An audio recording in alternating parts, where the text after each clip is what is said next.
Are we testing, or is it picking up? We already know that. Okay. I'm Carol Gustafson, founder of Adoptive Parents for Open Records.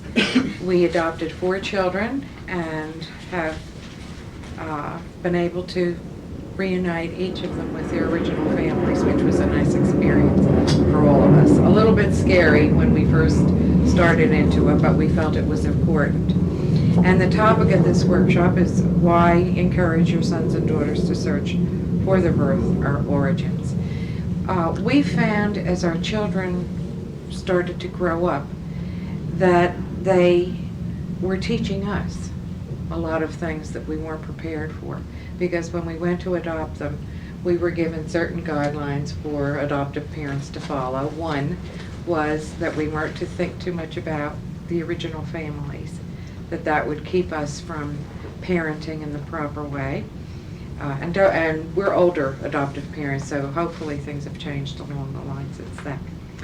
But we were told to be considerate if the children asked questions, but basically not to think too much about the original families, not to worry about questions, give simple answers, and that was easy enough as they were very young children. But as they grew older, we found that their questions became pretty deep along some lines, and we didn't have the answers for these. So we had to grow in our parenting skills to know how to deal with what was happening to us. And in going back to the agency, we found that there weren't too many ways that they were able to reach back to us to give us help, because they felt at that time adoptive parents really didn't need too much. They didn't want to part with any information that wasn't necessary. So in the young years, we were able to answer their very innocent questions of why they were given up, and explaining the situations that it was a matter of love and deep concern for them. We had no real information as to why they were, whether there were any siblings in their family. Very, very little to go on. But they were satisfied just knowing in the beginning that they were given up because somebody loved them enough and wanted for them a home that they couldn't provide at that time in their life. Well, we had one son who was extremely inquisitive, and of all of our children, he felt the most rejected and could not understand what love meant. He told me that in 6th grade. Mom, love is confusing. If somebody gave us up in love, that doesn't make sense. If somebody loves you, they find a way to keep you. And I thought, well, now that's a pretty hefty question for somebody who was in 6th grade, feeling very rejected. And it was because of Jeff in our life that we began our searches for the original families. He continued on in a pattern of distress, and every place we went to find help or answers for him, we were told that this was a passing phase in life, that he will get through this, not to worry about it too much. Excuse me, how many years ago was that? Jeff is now 28, so that's a good 12. Yeah. But we didn't have the answers to their questions, and therefore we were not fulfilling emotional needs that they had, which bothered us very much as parents. It wasn't long into our adoptions that our first adoption that we felt okay? Yeah. Sure, certainly, come on. That we felt that it wasn't the right thing to do to negate the original family. We couldn't do that. And when Jeff asked us if his birth mother ever named him, we didn't have an answer for that either, and that was one of the very first questions we asked for each of the children as they came into our lives. Has a birth mother named this baby, her baby? And they said that isn't important. If this child is to become a member of your family, you are to do the naming and all of the other things that make them fit into your family situation. Well, when I reflect back on that over the years, I know that that piece of information of all of the children, Jeff was named. And he was suffering so that maybe that would have eliminated some of his suffering if he had known that his birth mother did name him. And if we had known that, we would have kept that name as part of Jeff's name, just because we felt that was important. And that was a piece that belonged to him that we didn't have. In many ways, my husband and I felt that one of our commitments to our children was to raise them to be strong, confident people in life, to give them the tools of life, to let them come to a point where they can take our teachings and become independent keepers of their own lives, making choices and decisions in comfort. We didn't realize all that we were going to have to learn from our children about growing up adopted. They were very full of our love in our home. We had a lot of open communication. They were not afraid to give feelings to us, to ask questions, and we felt this was very healthy as we went along. Some of what they said to us, in all honesty and bringing up feelings, hurt us because we were beginning to feel inadequate in certain ways as parents, not having answers for them, especially.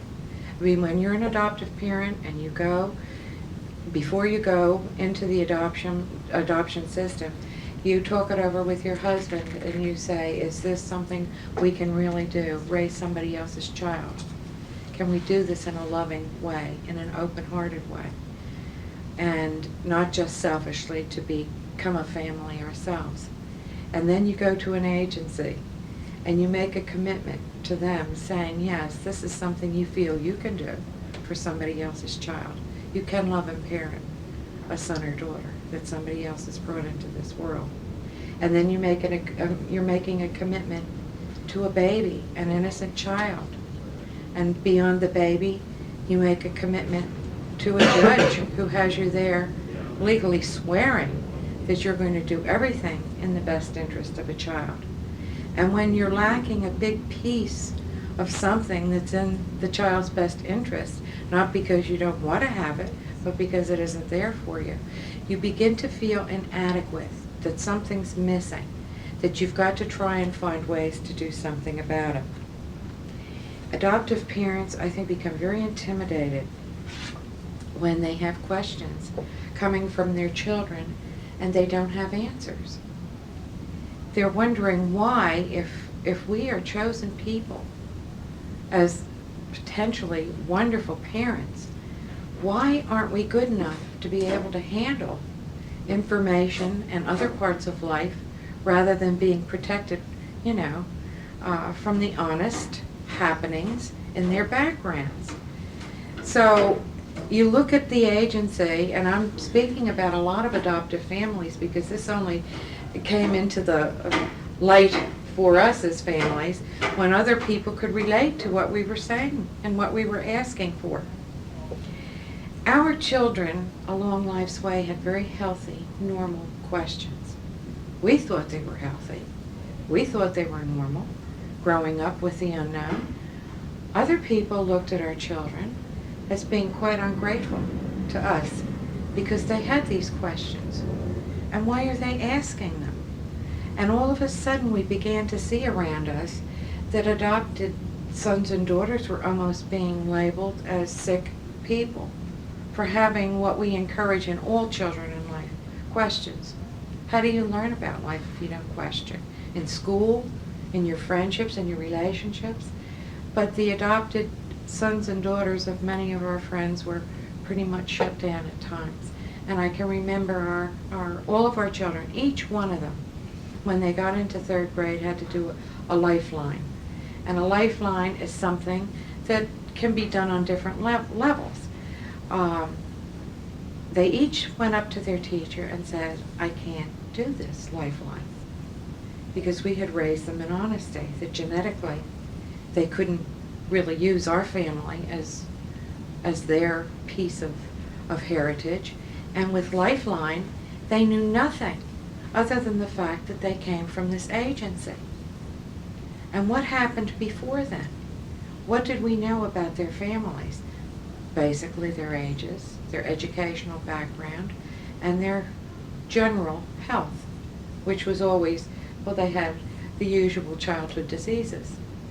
But very little about talents, nothing about the grandparents. So their story stopped so suddenly in life that they couldn't do this.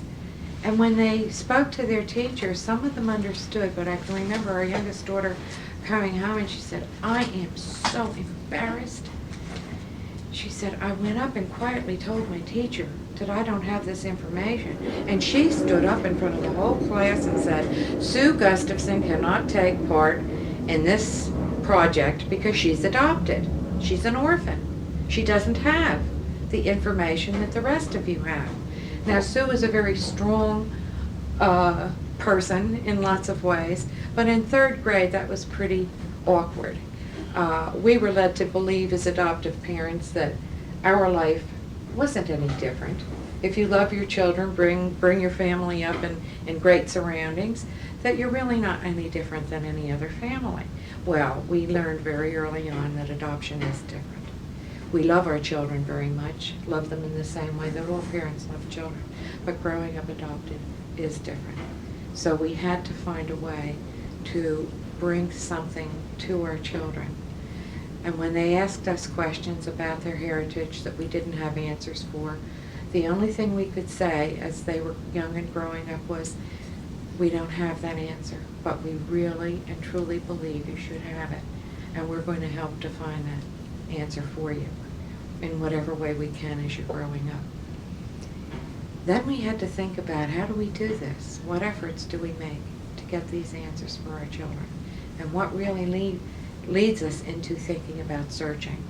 Because that was a big no-no. We were counseled that this is something you don't do. The anonymity situation with the birth parents was supposed to remain such. And don't go back and disrupt their lives. If your children want to search, come back here and we'll talk to them. Not to us. We'll talk to them. So I think one of the first things we wanted to do was to go back and see if there wasn't something else our agency could give to us to help our children. And we seem to get this story that nobody believes. Oh, you're the first people who've ever come back with more questions. And I said, really? I said, yes. And I said, well, this is something that's really important to us, and we wondered if we could have a little bit more information. And by this time, Jeff had gotten a little bit older, and he said, I want to know certain things, Mom. And so I said, well, what exactly would you like to know? And that's one of the first questions the agency person asked us. Well, what kind of questions are your children asking? I said, basically, everybody wants to know why the adoption took place, why they were given away, if their birth parents were hurting. And I said, if you want a real doozy, here's the one that Jeff would like an answer to. He wanted to know if he was conceived through a marriage, through a long love affair, a brief love affair, or rape. And she couldn't believe that a young child would have that much thought into one question that he wanted to have answered. This was when he was older, but evidently this was going through his mind. And he wasn't just thinking about a birth mother. He was the first one of our children who wanted to know about a father. And he brought the book home to me, Finding My Father by Rod McKeown. I don't know if you've read that, but he said, Mom, you should really read this one too, so that you can understand why I want to find my father. So of course reading was a big part of our life. We didn't like the Chosen baby story because it didn't hit us. I mean, we didn't go in and say, all right, we'll take this one over here. It just put a touch of something on the story that didn't seem right to us. So what we used is their story, were their baby books from the very beginning, where we had the day that they came home with us, so forth and so on. And we were able to give them a little bit of that. But it wasn't, it didn't take much time before we realized that life does not begin when a child is placed in our arms through adoption. That every child is born into an existing family, and that you adopt a family should not negate that family. But how can you bring it into a part of your life if you have nothing to bring in? So when we went to the agency with more specific questions, even as the years went by, and we found Jeff was not having a healthy self-esteem. He was having a lot of troubles. He was running away. He looked at me and said, "Mom, I love you, and I'm not running away from you. I'm running to something, but I don't know what it is." This was terrifying as parents, to have a child on the streets and to have a counselor in school saying, "That's fine," when Jeff was in 8th grade. He's growing up. He's learning how to handle life. And Jeff had to handle life in a lot of very, very difficult ways. He had to handle it by learning how to survive on the streets, learning how to survive rape, learning how to survive the most horrible things that people have to survive on the streets, because he was posting signs throughout the state of Pennsylvania. "If anybody knows who my mother is, please call me," leaving his name and a phone number for anybody who could find him. And he didn't even know the name of his mother. But the intensity of his need was that evident. We saw in Jeff that rejection was a part of every part of his life. If he wasn't chosen to take part in a play, or if he wasn't chosen to do this or that in other areas of life, the rejection theme kept coming up with him. It hurt him extremely. And he didn't develop well in his self-esteem area. He was brilliant and he did well in school, but he started to go downhill fast when he was about 13 years of age. He was non-function. He needed to know what happened to him the first 6 months of his life that had 0 in there for him. He was 6 months when he came into our home. And we had no information as to what was happening to Jeff for those first 6 months of his life. And he became involved in drugs. One of the first ones was LSD. Somebody said, "That's a wonderful thing to take, because you can trip back into that part of your life and maybe you can see what happened those first 6 months." Now this is extreme, but if it can happen where your children become involved in all kinds of things to try to find answers for themselves, I think something is drastically wrong. The only way to get direct answers for our children is to have a contact with the birth family. We found that out also because many of the things that were promised to us were not promises. We felt very betrayed by our agency. They gave us information that they felt we wanted to hear about. Jeff, who wanted to know what his mother looked like, was given this picture of his mother that the agency worker fantasized and gave to us so we could give him something. She had never met the woman. We found this out after we made the contact with her, and none of the birth parents had been able to deal with people from our agency. Their children were born in one place and they were placed from another area. And so even our attempt to welcome the birth families into our lives by writing letters and placing them in our children's files, we felt if we could do this, all right, the records, there should be no communication.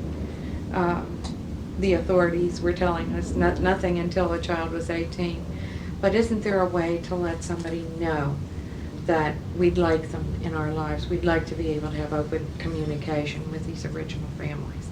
So when I wrote letters to the birth families, updating them on everything, all of the growth period of our children, pictures of them from infancy up, and went back to the agency with them to put them in the files, they almost fainted dead away, because again, nobody else has done anything like this. But I wanted the birth mothers. By this time I had met Lee Campbell and other people in life who were real live birth parents out in the open that would share feelings with me. I learned of the pain and the grieving and the unresolved grieving, and she learned about adoptive parent feelings from our family. And we worked together, and I thought, that is not going to be a part of our the mothers of our children's lives, if at all possible. Reach out to them through the agency. Hopefully they'll come back, because people were going back to agencies to see if anybody had left a little piece of information. But there was no way for our children to go back, or the mothers of our children to go back, because they were born here, placed here. But the agency never told us that in all likelihood those women would never receive those. They just let me do that, to have some kind of peace of mind that I had done something. Well, I don't feel it's right for adoptive parents to try to take the place of birth parents. We can't give the answers. It's just like somebody who's divorced trying to be mother and father to their children. People aren't replaced in life. If you need answers, you need to go directly to the source, if at all possible, if you can find that way. In watching some of our children in pain, and feeling the pain ourselves and inadequacies, it was almost as if you were afraid to acknowledge that you as a parent were also feeling this pain, because you then might come across to your children as not being strong in support of them. But if you're going to raise your children honestly, you have to acknowledge your own pain. You have to acknowledge to them that you feel badly, that they don't have this information also.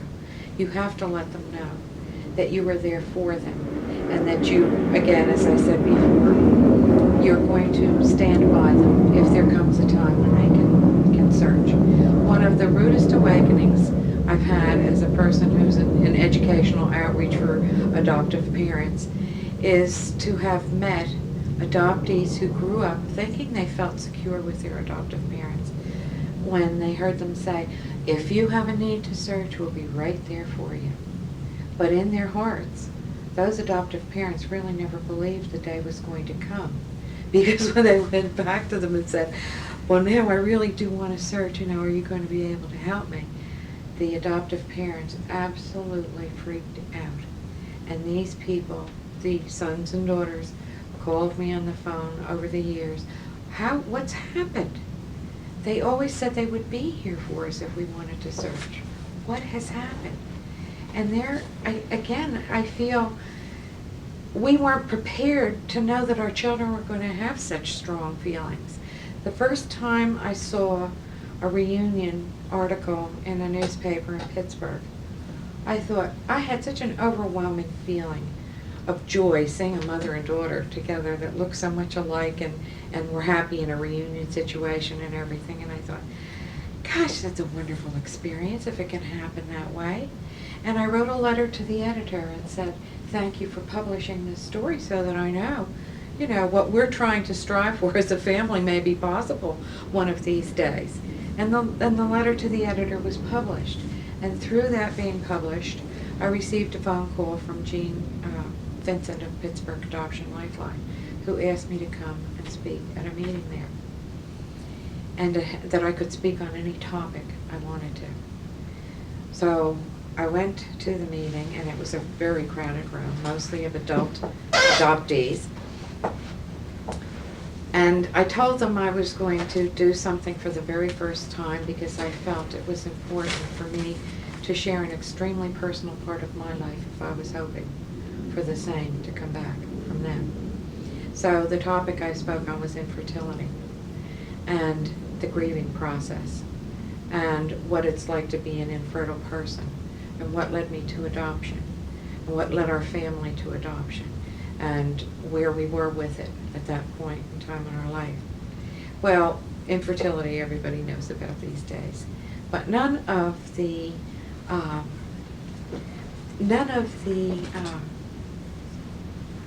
adoptees in that room had adoptive parents that had even explained infertility.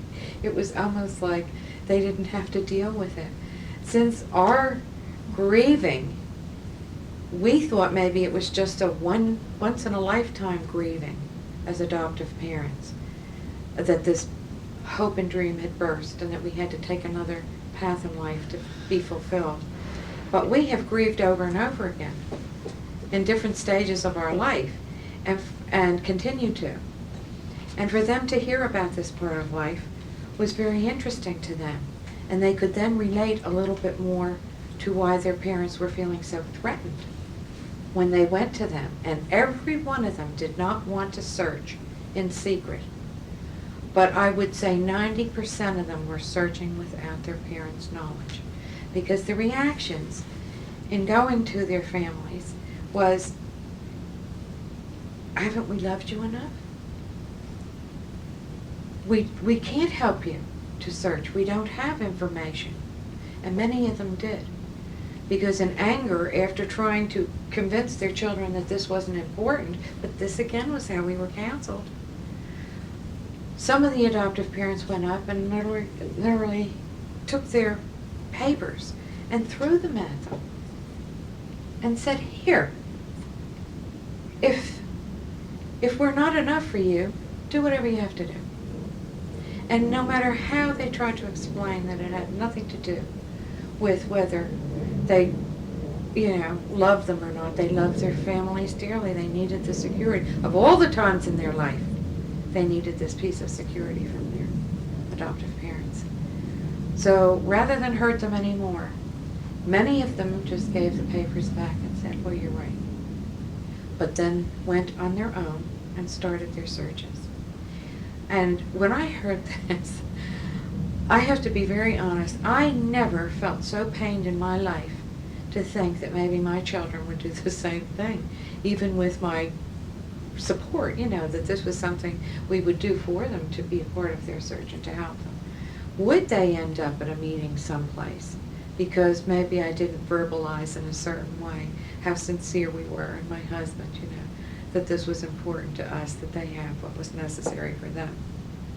So I say to adoptive parents today, don't make promises you can't keep. That was the most devastating thing for adoptees that I had come to know over the years, believing with all their hearts that their parents were going to be there for them to see the bottom fall out. And I think it's mostly out of fear. Everybody is under much pressure when search talk comes up.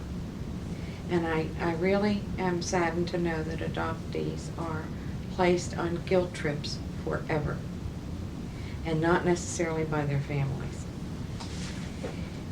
We have meetings in our home, which is very interesting. The adopted sons and daughters are coming with their parents now. They want their parents to be a part of this. They want them to be educated as to why they're searching. And we get through the issues with the parents, and everybody's together on this search, and they're going to do it, and they're going to work through the process of contacting. And it's about a month later they come back and ask if they can bring their boyfriends or their girlfriends. Mm-hmm. They are so upset because they love the adoptive parents. I mean, they're there dating the son or daughter. They love the adoptive family. Why are you doing this to them? And even with the adoptive parents saying, it's okay.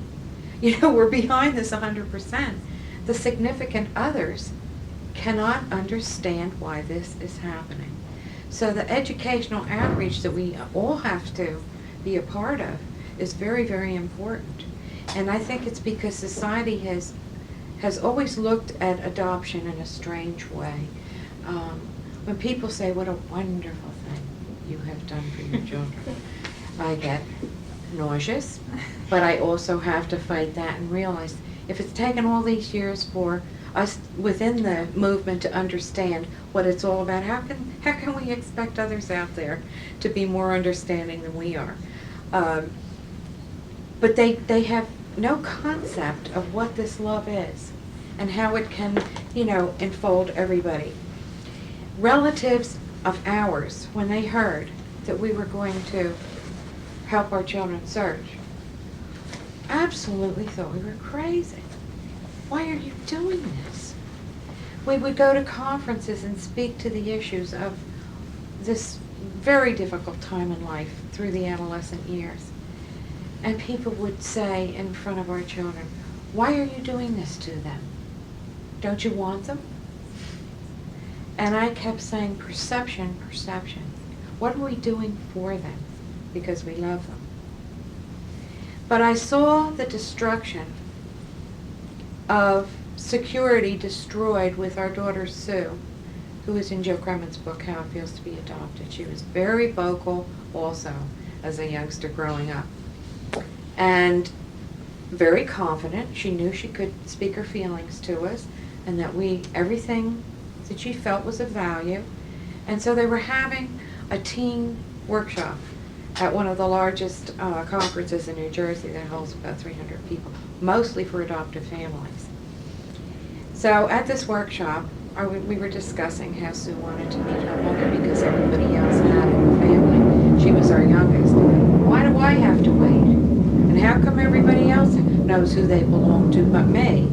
And I said, well, Sue, they were 18 and a little bit older. She said, I know, but I'm ready for it. I mean, I've seen them. I know it's okay. I know we can handle it. We can handle it as a family. She knew that if she had places where she may be feeling uncomfortable, we'd all be there working through the situation with her. Well, this woman, an adoptive mother, who had come armed with a letter from her 27-year-old son that she needed to read at this workshop to protect her from people like me who believed in openness and adoption. She read this letter from her son that nobody should in any way say anything to my mother that would hurt her about being my parent and about search, because we don't believe in it, we don't need it in our family, and we don't want her put down at a conference. Well, I wasn't putting the woman down, and Sue wasn't putting her down. We were talking feelings. And she hammered in at Sue, why do you want to do this? Why are you doing this to your family? And from this young person who could freely speak, my daughter turned in front of my eyes to an apologetic, intimidated little soul because of this person. I'm sorry, but this is how I feel. I'm sorry, Mom. And she'd go on with her feelings, always with this apology. And it broke my heart. And as we went to the next workshop, there was this rumbling from this woman into her next workshop about this terrible adoptive parent who didn't care about her child and the destructive things that were happening. So we were hurting in a lot of ways, and I thought, we've got to find a way to educate someone, try to educate somebody like her, but will we ever do it? And I don't think you can have everybody understand the dynamics of adoption. As a former teacher, I know you can only teach the people who want to learn. And if they don't want to, you can stand on your head forever, and it's not going to happen. We had a lot of people in the professional field tell us not to consider these things.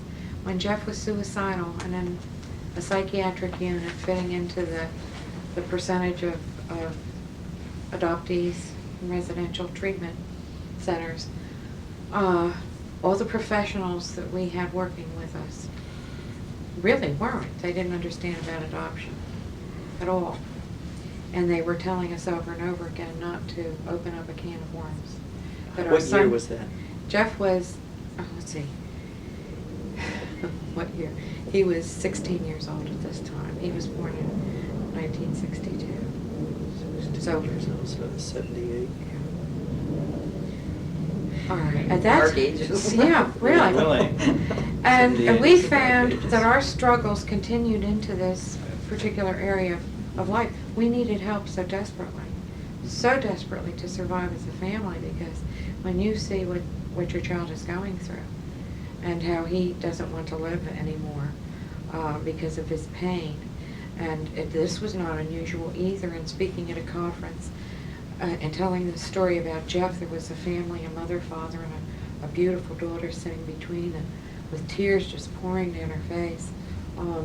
And after my presenting was over, they came up and hugged me, and they said, you can't imagine how wonderful it was to relate to you. And I thought, wow, what is wonderful? You know, it's just another family in this terrible need. And this young girl had been in a psychiatric unit also, and her parents were devastated to go there and see her. And she had taken anything that she could to scratch leaving little scratches in her hands, and her mother kept saying, "Why are you doing this? Why are you doing this? Mom, if I can feel the pain here, maybe it won't hurt so much here." Now that, again, is extreme, but isn't it wonderful that somebody could verbalize that to me after a conference? To know that there is this depth. I mean, there's all levels that adopted people have to deal with. And we do come with our genetic makeups of sensitivities and so forth. And we've got to realize that all of our kids can't just fly through being adopted without extreme feelings.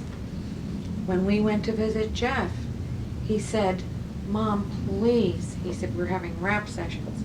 There are the other kids are talking about how it feels for them to be adopted. They want their parents to understand this." He said, "I've been talking to them. I've been trying to help them to understand in the rap sessions. But what good does that do if their parents don't understand?" "Will you talk to them?" I said, "Well, that's kind of an intrusion. You know, we only have 15 minutes with you, Jeff. But if that's what you would really like, I will try to, get them together. But have the kids talk to them. Say that this is going to happen next Tuesday or something, if they'd like to." And the state of denial they were all in.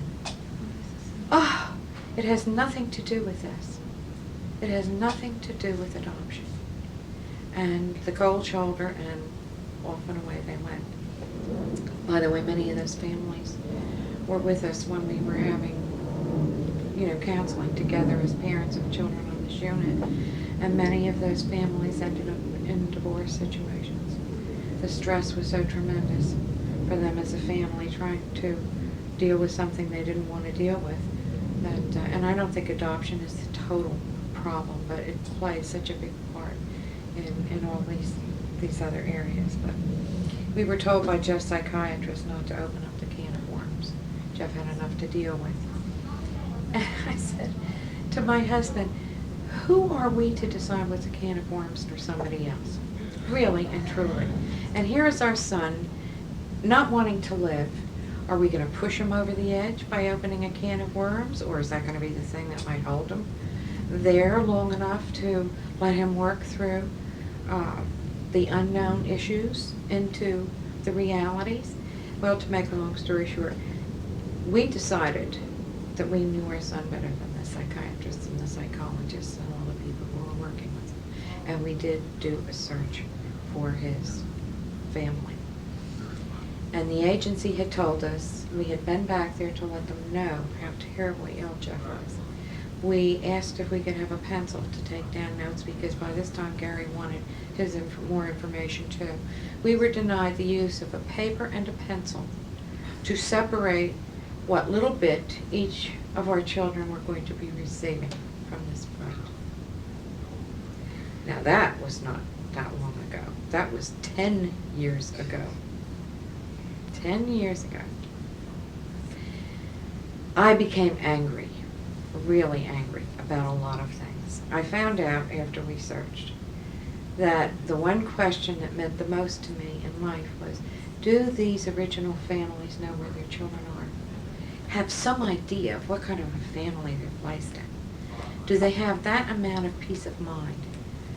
And we were assured over and over again, oh yes, they get the same thumbnail sketch of you that you received of them, which was a hunch. But at least Jeff's mother should have known that Jeff had an older brother and that he was second in line in our family. But when we found these women, none of them knew where their children were. I felt so betrayed.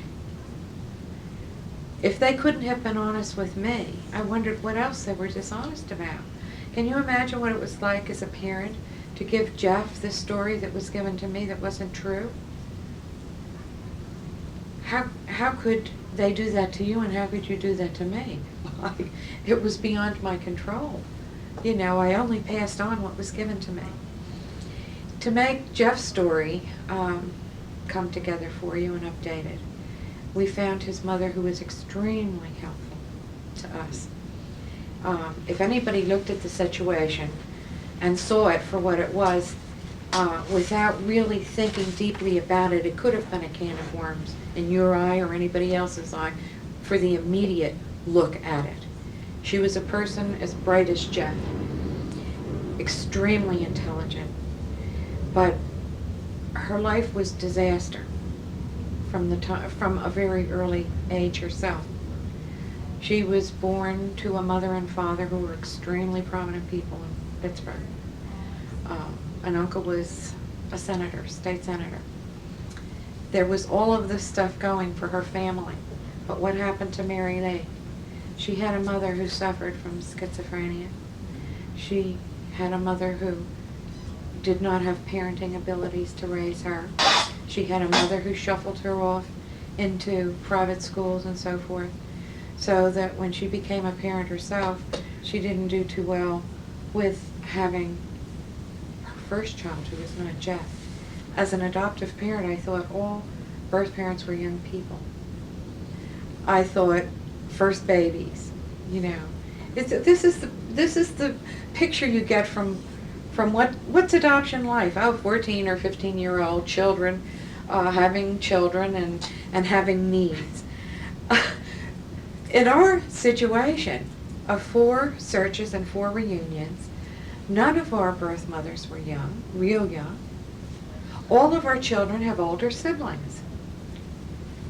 That was a totally new area that I wasn't prepared to deal with.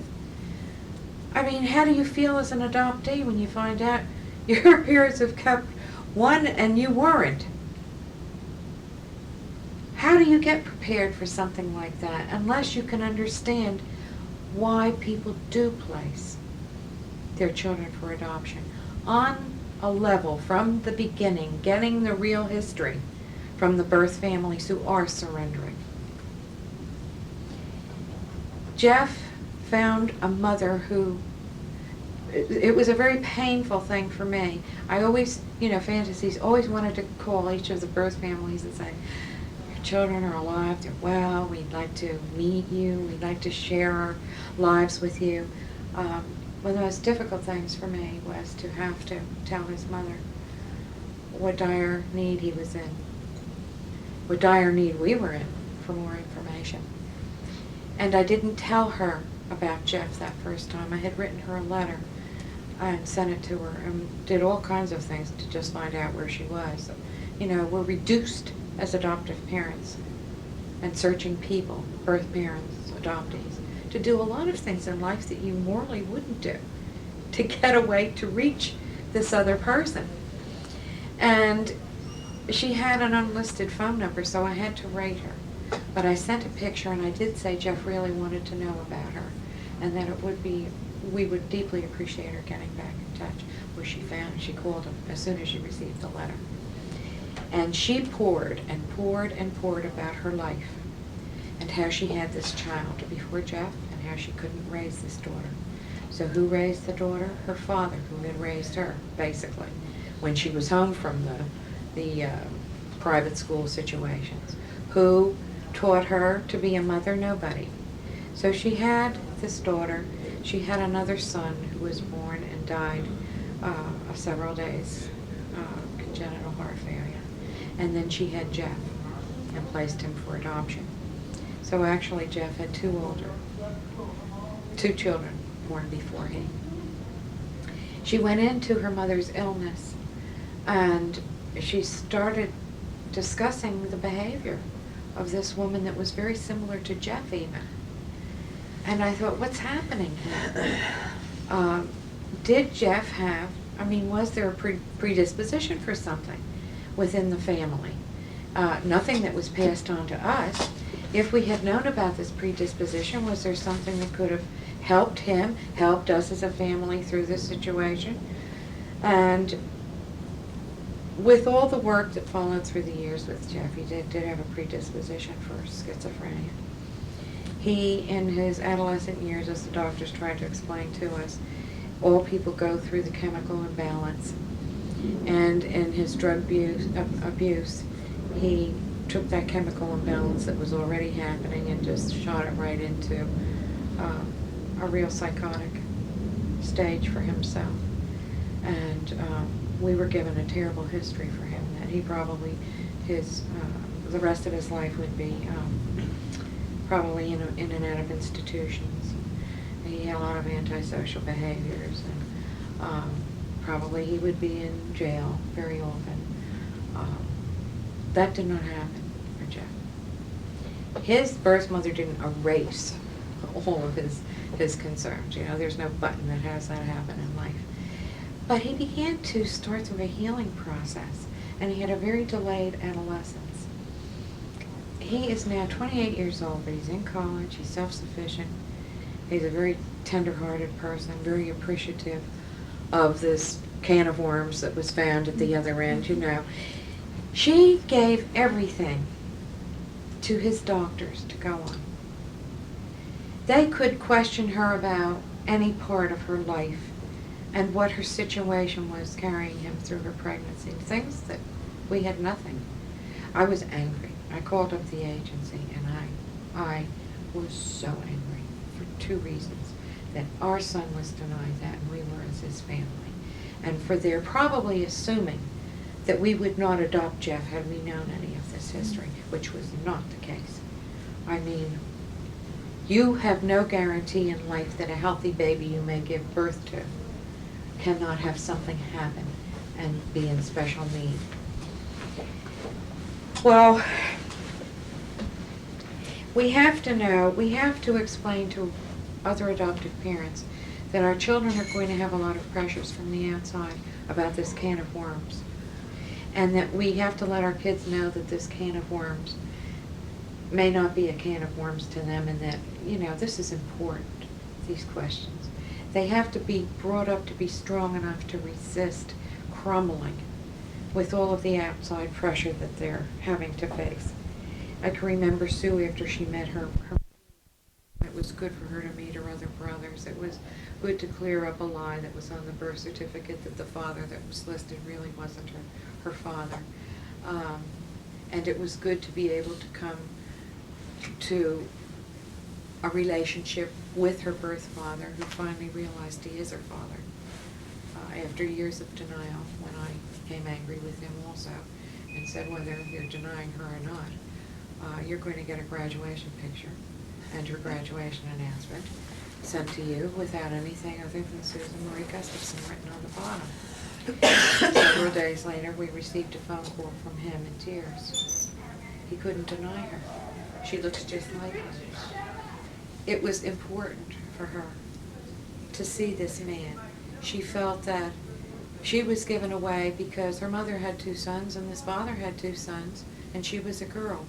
So in her mind, she felt the only reason she was given up was because they didn't like girls.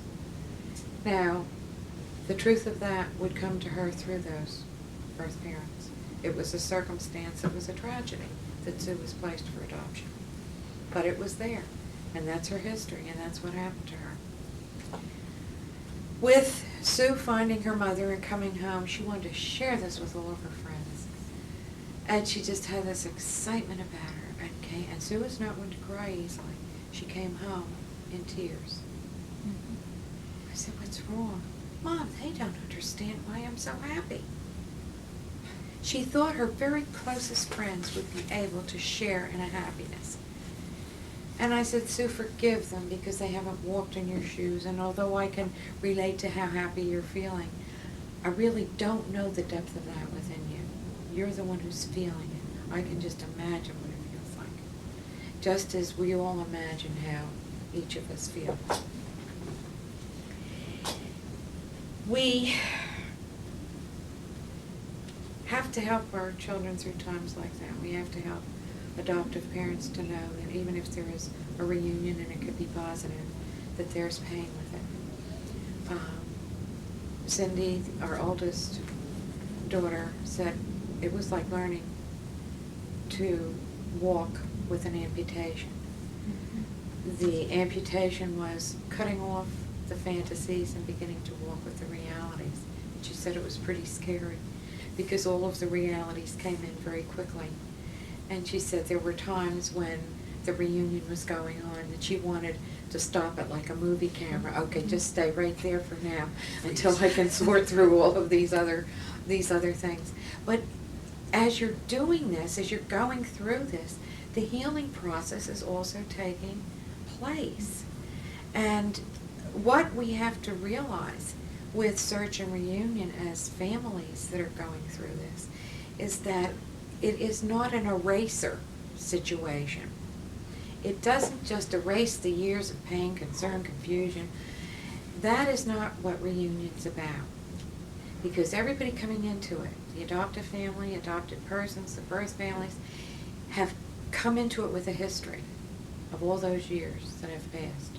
And you don't erase history in life.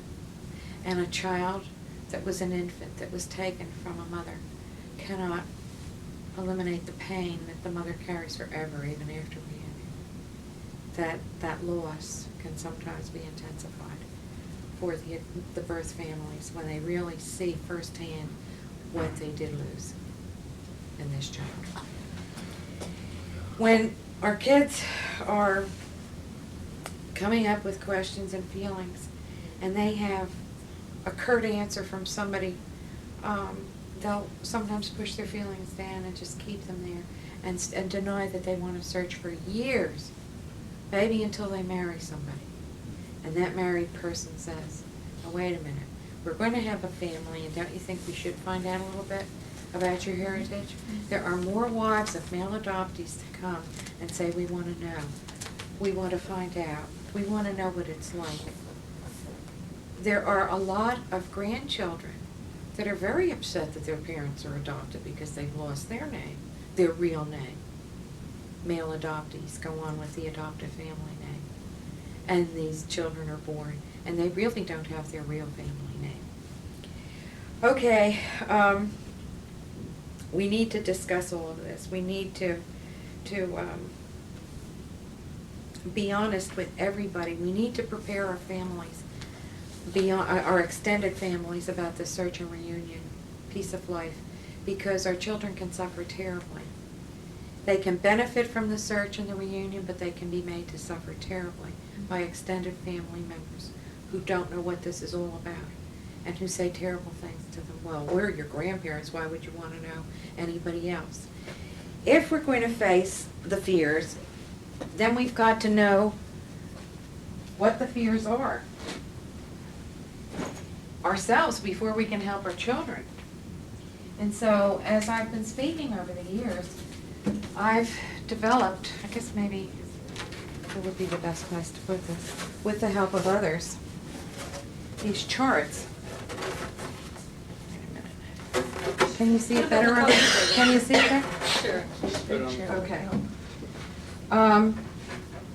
It took a lot of time for these fears to be written down at a conference.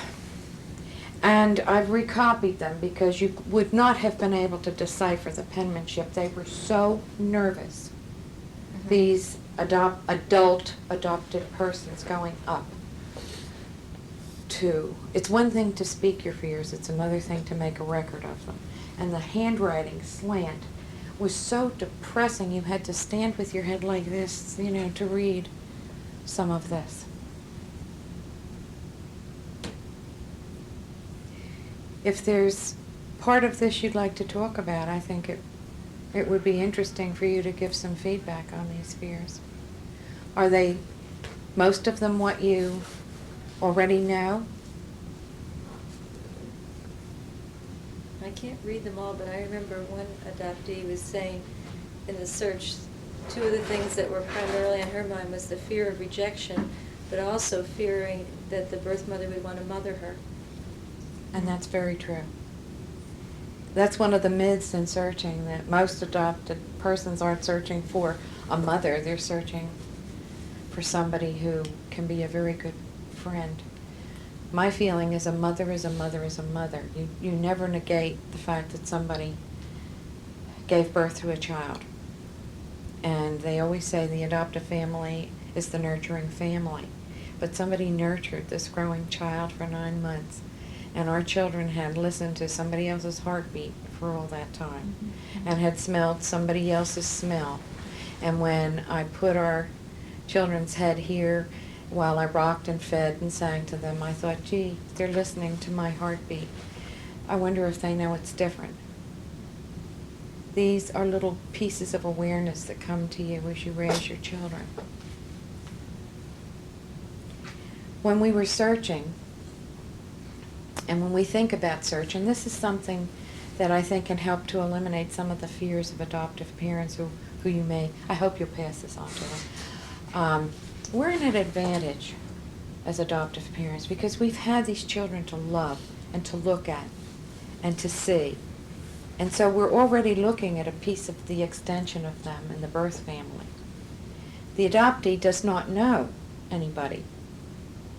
The birth mother may have seen this baby for a short period in life to at least know that her son or daughter has dark hair and brown eyes or whatever, or blue eyes, or is fair, or was a preemie, or was whatever.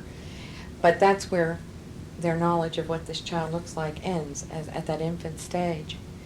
So when they know nothing about us, so when a reunion comes together, there's a tremendous amount of fear as to whether we'll be accepted as adoptive parents, who sometimes are old enough to be the parents of the birth parents. We can feel threatened if we haven't worked through issues with ourselves about it's okay to be an older parent. Thank goodness people are putting off having children these days. We now can fit into a comfortable category of being a parent at a later age because most adoptive parents are 10 years older than the general scheme of things years ago. We're always afraid that our children will gravitate to a younger mother. The younger mother sometimes is so young that they're almost closer to brother-sister relationship with their children. I have one birth mother friend who was 11 years old when she gave birth to her baby. It was a rape. 11. And so that was difficult for her daughter to meet such a very young birth mother. And then later on to find out that, her mother had given birth to her, but that the circumstances were rape. How did she deal with the rape? How did who deal with it? Yeah. The daughter? There's a lot of guilt feelings about it. That the adopted person feels like they were a horrible happening in the life of that mother. That they must have made that mother. I mean, the birth mothers carry pain, but when you find your mother has suffered from a rape or some horrible thing like that, you feel doubly responsible for this terrible thing that they carry with them all their lifetime, that somebody raped them, and that you're a product of something that was horrible. Do we have to tell an LT this? I'm so often questioned this. I'm so often asked this. The incest and rape, these are the two questions. Do we tell that to the LT? What do you think? Incest and rape? Yeah, these are the It things. has to be the truth. I think it's a killer, but Yeah, I it's a think killer, it is. but- What would you say if you didn't tell them? Now, I feel that we have to tell it as well, but I'm just asking you. Yeah. It's hard. The big thing about not telling them the truth is they're going to learn it from somebody. Somebody in that family quite often knows the circumstances of somebody's birth. And Probably, yes. if you don't build your new relationship with your son or daughter on an honest level, a birth parent, then what else is not honest? Oh, okay. At what age would you tell it? At what age? The LT? I'd start at the age of about 2 months. I mean, you just be a normal Tell part about of- the rape, though. Yeah, well, I mean, they wouldn't know that. I mean, really, that's something that I would never not share things such as that with a child that's growing up. I mean, I don't think it's, say you decide not to tell it until the child's 16, then the child's gonna sit there and say, well, why was this kept a secret for 16 years? You mean, like a child at age 2 and 3, you would start talking about the adoption story and mention the rape? Simplistic But people, I language. think that would be suicidal at that point. Like, I shouldn't be here because I am this. Well, the kid won't understand what rape means. I mean, that's your meaning of rape, but I mean. Well, maybe 2 months or 2 years they don't. I but think Yeah. I You just think pick up real the early, especially if they've been incestuous. way we handled anything with our children is basically when they ask specific questions. Yeah, when they We have a gave need to know. answers, and they Exactly. usually don't ask about rape. Mhm. Jeff's, that statement came from somebody who was doing a lot of thinking about a lot of things and had the intellectual capacity to even think about it at a very early age. Might you start with it by saying something like, if they ask what their father, was someone your mother didn't know, or something like that, rather than Yeah, that's actually right, using the that's- language, but Oh, saying you're right, it you're right, that's true. in a different way, and then maybe as they, Yeah. as children in the intellectual stages of development might not ask, well, what do you mean you didn't know, or leaving the heavier issue to I lead feel in. the same way. As soon as the child starts asking specific questions, Yeah. then you Assuming have to they say- ask. Yeah. Of course. I don't agree with you at the age of 2 or 3. Well, No. But very often, that's out of the Yeah. adoptive parents' hands because we don't know that kids don't information. understand what the term rape The means. information would come to the son or daughter through the birth mother when there was a contact or reunion if the agency didn't know about it. Not all rapes are reported, No, okay. and not all birth Yeah. mothers are willing to allow their children to know who the father is, because they may be from a marriage, it may be incest, I mean, adoptees can't go into search thinking they're gonna have all the answers because they Yeah. don't have all the answers. They're not there. I know in sharing information, if a record says something about a rape, which doesn't often come up, fortunately, unless there's some real police report, I sort of take it with a grain of salt, Yeah. because there was always the possibility that the birth mother made up that story to Yeah, either avoid also. naming the Yes. father, Yeah. or, or not wanting to admit that she was a willing participant in a sexual involvement and that kind of thing. So, and I do try, I might tell the adoptee what the record says, but I try to explain that That's true. as Okay, well. That's what I think as well. But now about incest, I don't think birth mothers easily make up the story with incest. No. They do it with rape, but not with incest. You're right. That's so difficult. Absolutely right. What do you do with that? You have to tell them. But how At do you some do it? What point, age? And- You have to say that life isn't fair. No one said life is always fair, and sometimes things happen that are not easily understood. And you can't rearrange your life in certain areas. That your coming to being happened in a certain way. I compare it with accidents. For instance, you can have a very bad accident in a car and you didn't ask to have that accident. That's and right. it did really hurt you. For instance, your legs were cut off. Cut off, yeah. Things like that. And it influences your whole life Yes, it very does. badly. And that might do incest as well. I don't know. I hope not. Well, Jeff's mother, speaking of double amputees, is one. This happened after, just, I would say, 5 years before she met Jeff in an automobile accident. So he not only had to deal with all these other parts of her life, but the fact that his mother had lost 2 legs. She had Yes. as well. Yes. And here is this crucial time where, you know, everybody looked at Jeff as just a weak person who was gonna totally flip out, having to work, I mean, I didn't know this was what her life was when we were searching. But the thing is, he handled it. He handled it. Maybe somebody else couldn't.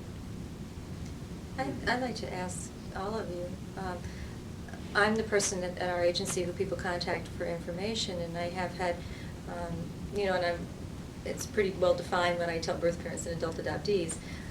I've had adoptive parents, 2 scenarios. I've had adoptive parents contact me wanting to search for the parents of a minor adoptee, oftentimes in a state of crisis, perhaps similar to your own. One just called me last week, and this is so new to me, and my background isn't there to experience to fall back on, and there aren't other people in my agency to fall back on with wisdom about that. And part of me says, hearing your story certainly supports that maybe I should go ahead and do this. Another piece of it, is the adoptive parent looking for a magical or quick answer to As something. long as you can explain there is none. Yeah, is The roots of the fault, right? you know, are they, I mean, there are situations, you know, I mean, I really feel uncomfortable saying this, but, you know, where adoptive parents are looking to dump a child, that they've had a lot of problems Don't with. feel uncomfortable telling the truth, ever. That's right. Because that is a part of what goes on in adoption. Yeah, so, and unfortunately too, that I'm in Cleveland and his family, adoptive family's in Florida, so it isn't like I can really deal with them real easily on a one-to-one or something. It's long distance stuff, and There's it's an tough. awful Or lot- vice versa, a member of a birth family will contact me, and, you know, I feel like in a lot of ways it's the adoptive parent's decision whether they want to have a contact. But then not every adoptive family is equipped to make that decision in the best way, because they also don't have any frame of reference to fall back on. And I would be willing to, hear some comments or discussion or whatever on that kind of. I think it's very important for each of you to go away knowing that we don't have buttons to push on our kids that can shut them off until they're 18 with their problems. And if you have a need with an adoptive family, that's part of post-adoptive services. If you can have that adoptive family realize that they have a commitment to this son or daughter, that somebody else isn't going to come in and take over their responsibility. They're still parents, they still have to follow through on this commitment. You would have to know them as a family as to whether they themselves are ready for something like this to happen. But do you sacrifice somebody like our son Jeff and not do something for him? Or other children in life? I call it opening up a closed adoption. And that's exactly what we did as a family. We opened up, and we felt very strongly that was a parenting choice. We're doing that for families right now with children as young as 2 years in our agency. They've come with a closed adoption. They come to us.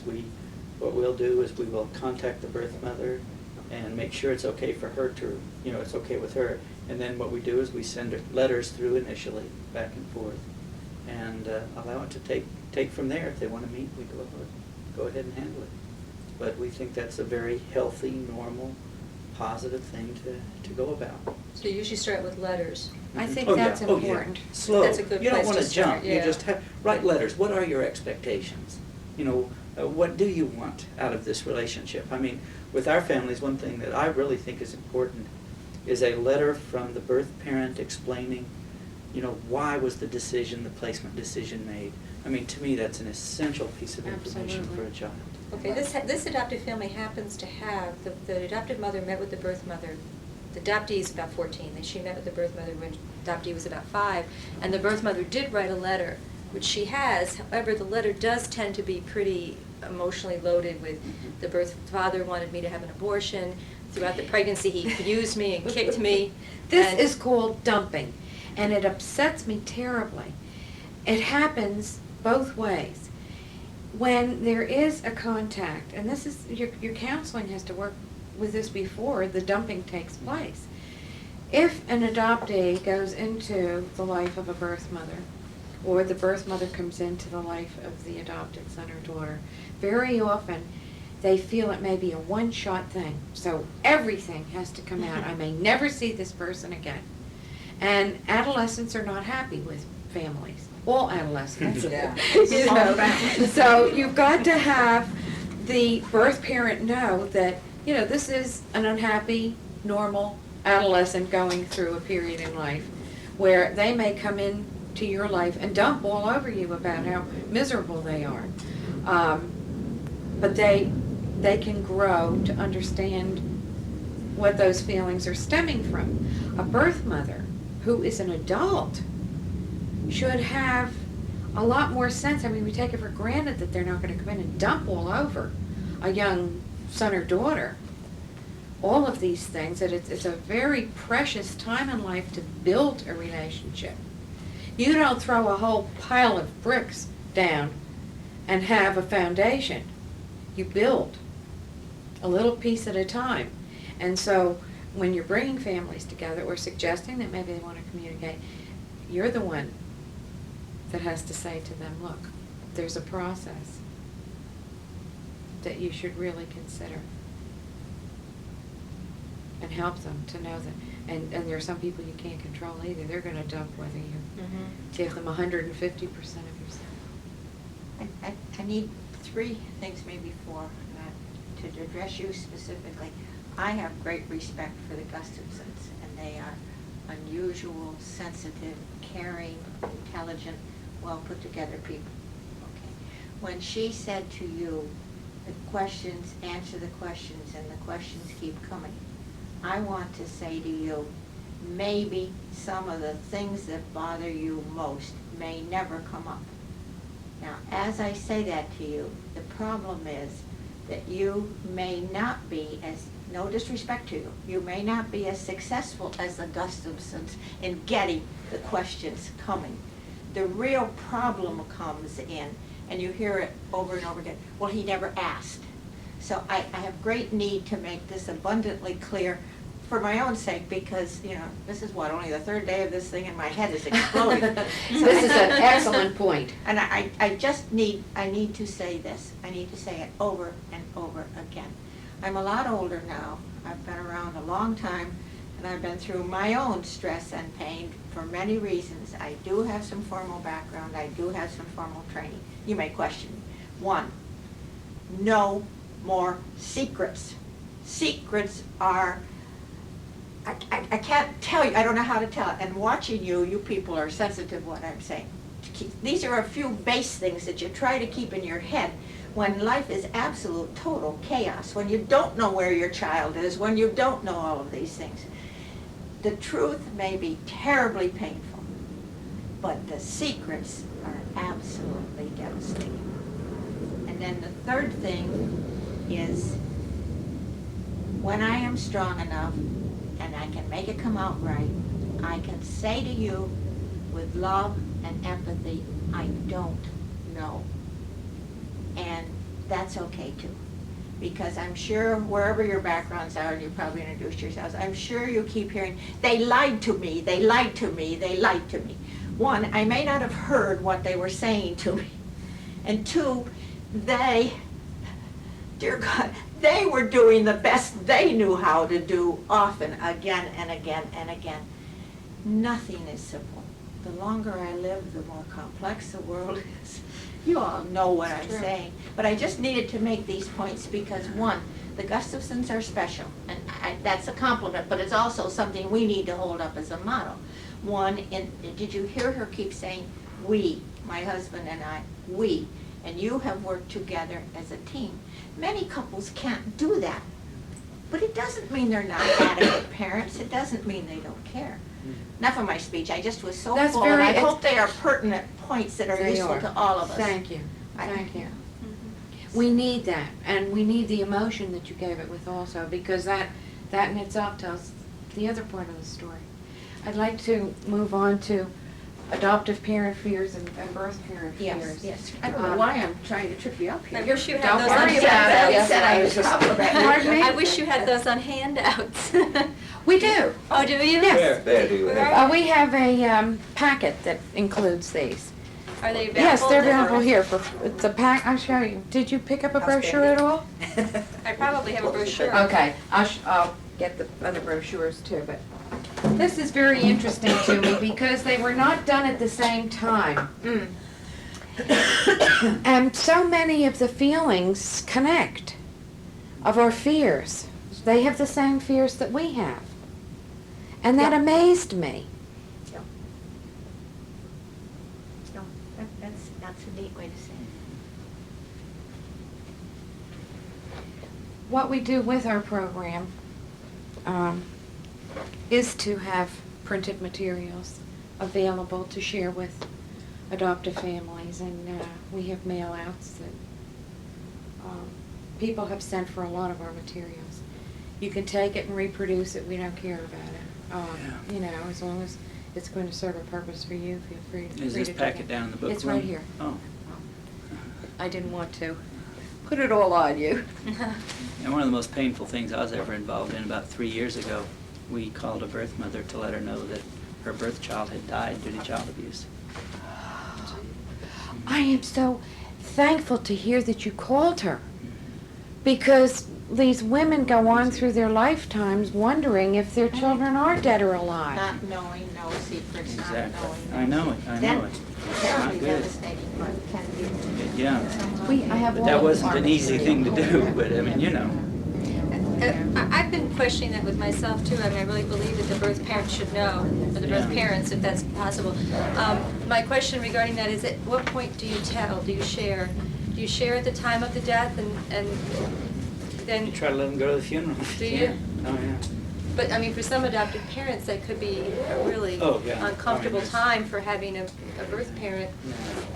Well, we have Even opened adoptive it. parents that are real open to birth parents, I think it's still a very, I have had a request, and we've finally done it, by a birth parent asking us to please write about why adoptive parents won't even share a picture. And it's just a whole big issue of like you're giving Ignorance. away a piece of the child by sharing a picture. Now, I know 3 birth mothers in our area who have searched and found that their children have died. And they have, as young people, they didn't know how to ask the adoptive family if they could please just have a picture.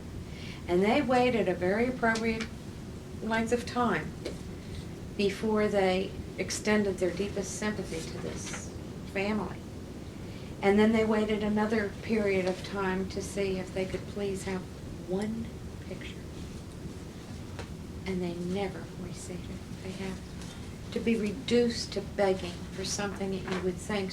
I mean, we give pictures to how many people in life? But the because picture it's- thing's incredible. I've had foster families not want to send pictures on with a child because they didn't want to give up the pictures. Right. And I've also had foster families who wish they could get Next step. pictures of the child after the adoption, and, you know, because the child meant so much to them too, you know, and it's Absolutely. just, So one of our dear people in our, I'm not that unusual, we have, thank you for the compliment, but there are other adoptive parents who. oh, I think you are very unique. I mean, I really think, I mean, I don't think you maybe were alone in all this, but I think you're way before your time. It's really incredible. I think that you were, I'm sure you didn't meet very many other adoptive parents who had No, we're similar called the feelings. Pioneer Family, we have a lot of arrows. And obviously you were very secure within yourselves, because I think I- you are, yeah.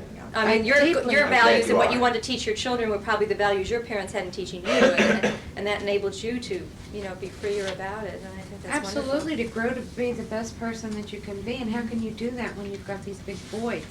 The first time I ever did a television show, it was an incredible experience because they asked me if I wanted to be in the shadows. I said, what do you mean, in the shadows? Oh, Well, the identity. we wondered if adoptive parents would come on, and they've all said if I can be in the shadow. I said, I thought birth parents wanted to be in the shadows, not adoptive parents. But the more I thought about it, the more that told me how frightened adoptive parents were and are. To the extreme of dressing kids in the opposite gender clothing. What? That's in Portland. Oh, yeah, to hide 'em. You know, the kid's a boy, right, so you stick him in a pink suit before you take him Yes. to the mall. But Take you a picture of the sunshine so their faces go like this. We had, excuse me, guys, please, I'm We have shocked. constantly to remember, and I think we forget a lot, that a lot of adoptive parents, and again, we've both given you the compliment, but you wove it through your own story. A lot of people who are okay to be adoptive parents, and not, do you hear me carefully? One, never really have dealt with their own infertility. Fertility. It That's keeps so hitting basic. them, maybe over a Coming fight and over going. something that's absolutely way out. Adoptive parents are also real people That's true. with own fears and insecurities that may have nothing to do with, won't release to the birth. I'm saying Well- again what I kept saying, it's so complex, it's so Well, complex. also, they have incredible flexibility. In January, I went to an agency that had been a closed agency. It had slowly opened up over the year before I got there. When I got there, there were 7 families already studied and waiting placement, and there were 13 more families on a waiting list. All of these families had come to the agency expecting closed, confidential adoptions. We put them through 3 seminars, training. I mean, they took that training, they ate it up, and they changed. I mean, these families opened up. I was impressed. I thought we would have major difficulties. We didn't.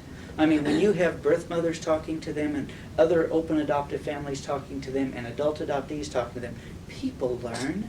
They're not stupid. They Well, it's can all that listen. secrecy. Yeah, yeah, and You these live in families, secrecy, people, suddenly things make sense. they really can. I mean, just, it really Secrets make you changes. think that something is bad. Mm-hmm. Yeah, So something should not be looked at. yeah. And all parents are very protective people of their children. So if you have this feeling that something's bad over there, this big secret, you don't want If your you children- whispered something to him, I would feel uneasy. Mhm. And- Oh, what are And they if you talking whispered it to her, about? if you whispered it to me, you probably have it wrong. It's like, what are they talking about? What are they? You're Watch good therapy for for me, because I think my blood pressure went up at least 50 I'm points once sure. this morning, and a woman said, yes, I was sitting behind you. I saw you rise right off the chair, and I had never said a word.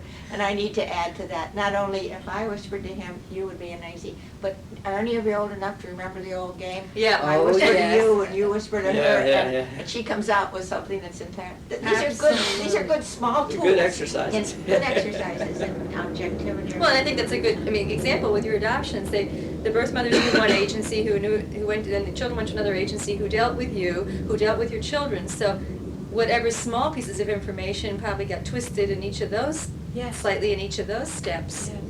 I think you've all been wonderful with your sharing and your questions.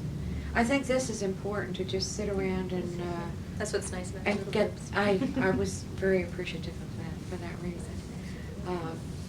What was it that got you up out of the seat like that?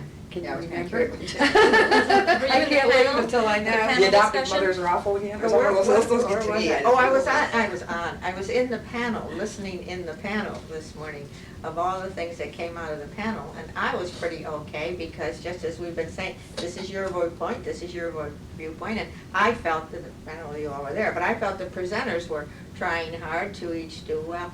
And then, of course, but even as they presented, you could feel the conflict and the anxiety. You didn't need any words yet. You could feel it coming into the room. And then some people got to come up and speak.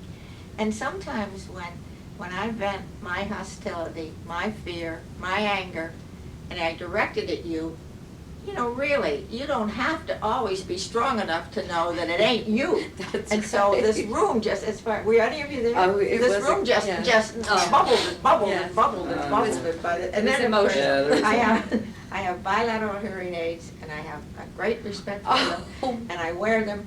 But as the extraneous noise increases. I could just, for you, to take them out. Increases, the value of them goes down, so I have to constantly make a decision as to whether to pull them out and let the hope of hearing him go by, or leave him in and hope I can hear him over. So when you said, why did I get so my own personal thing came into that. So, no, this I value. I say thank you for all of you. I value this. I'll probably be able to listen better next time. But my hearing, I'm willing to say too, I get selective hearing. We all have selective hearing anyway, and after a while, it gets more selective. So let's all just try to remember that we are human beings too, and And what we're trying to do is keep what we tried to do as a family was to keep the original family alive for our children, even though we knew nothing, next to nothing. We did not want to have them killed off. So until you can have a reunion, you can keep it honest and alive by letting your children know that you know about these people, that you know they're out there too, that you would like to meet them.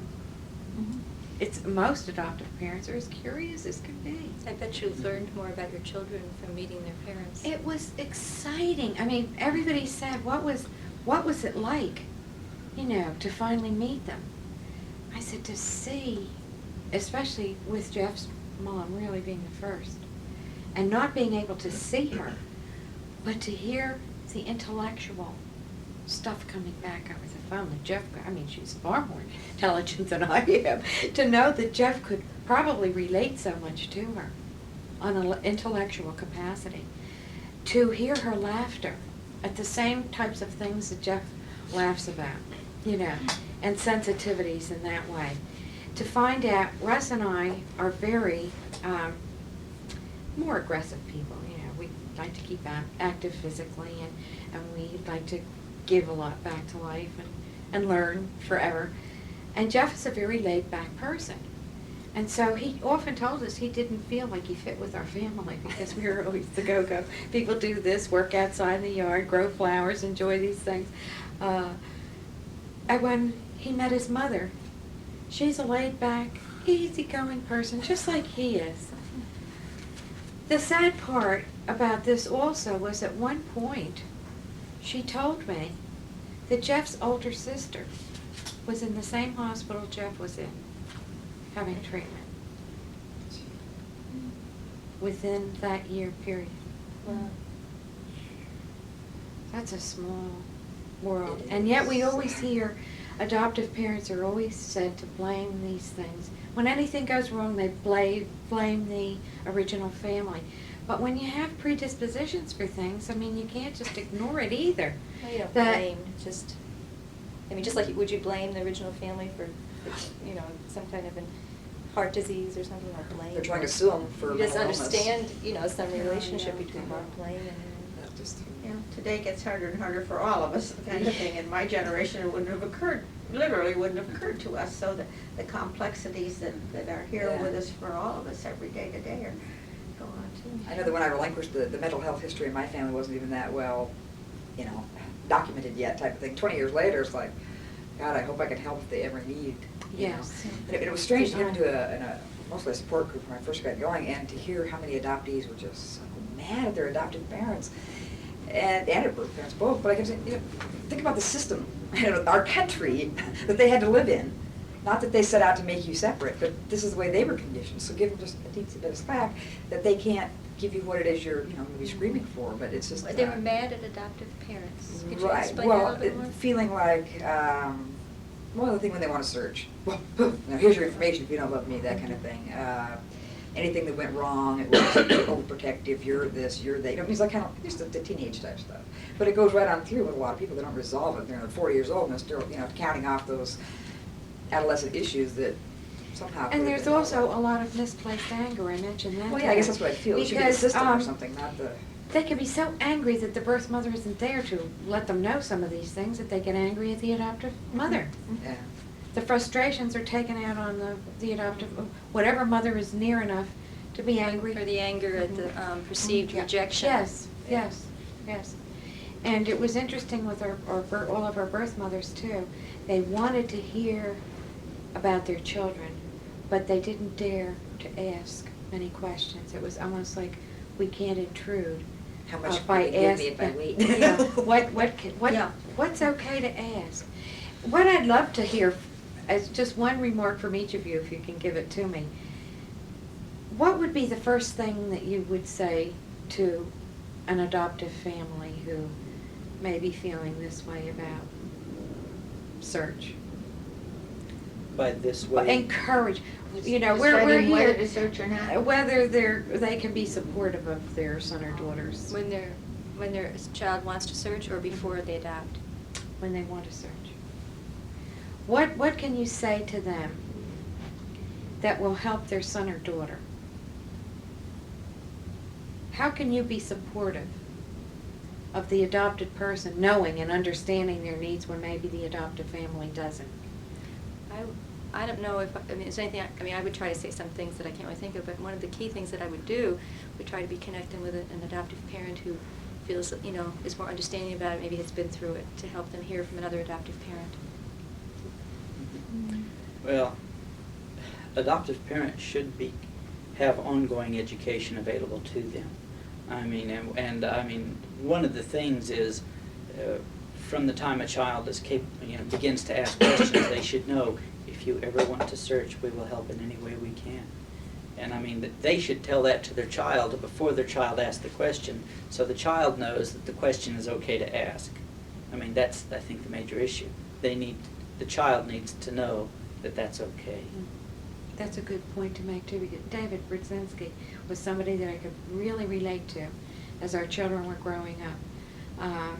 He came to a meeting and said, just because you've told your child they're adopted once or twice or 3 times, doesn't mean that they understand on the next level that they're coming to.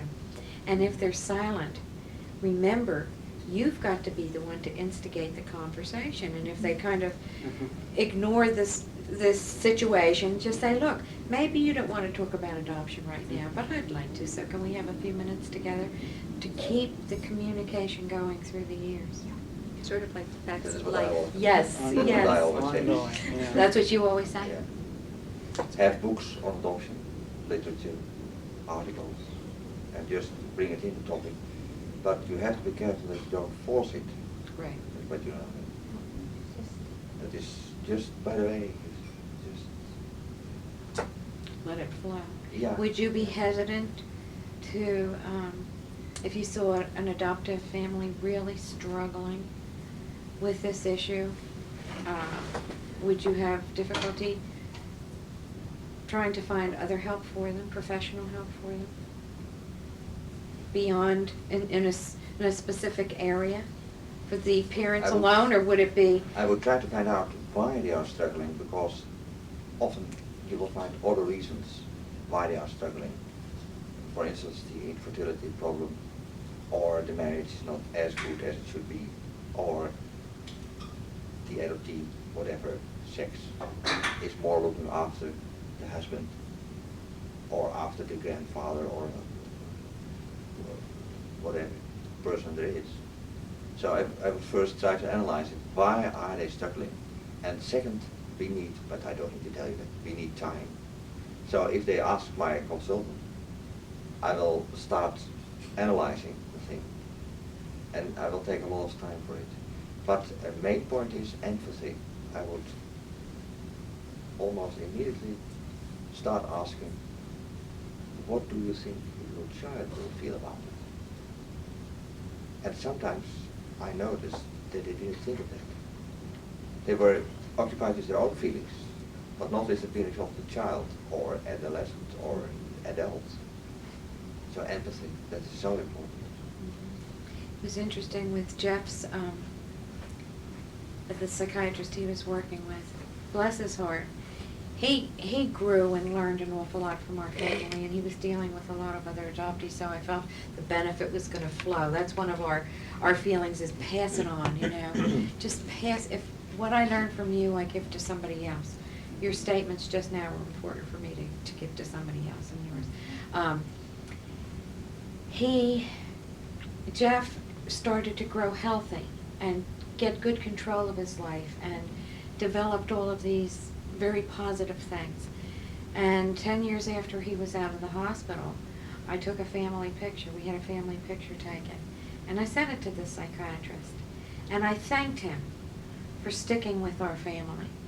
I said, I really want you to know how much we have appreciated your staying with it, because nobody else was willing to. They were telling us to get rid of our Too many son. people just dismiss it. Oh, Yeah, that's not an issue. and let your son go. Why are you putting up with this stuff in life?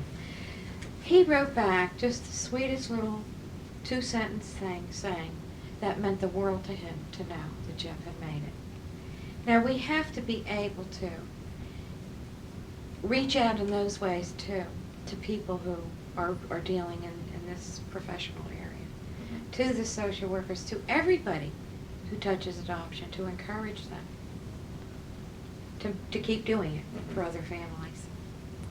I do thank you, and I do. Is that off now? Oh.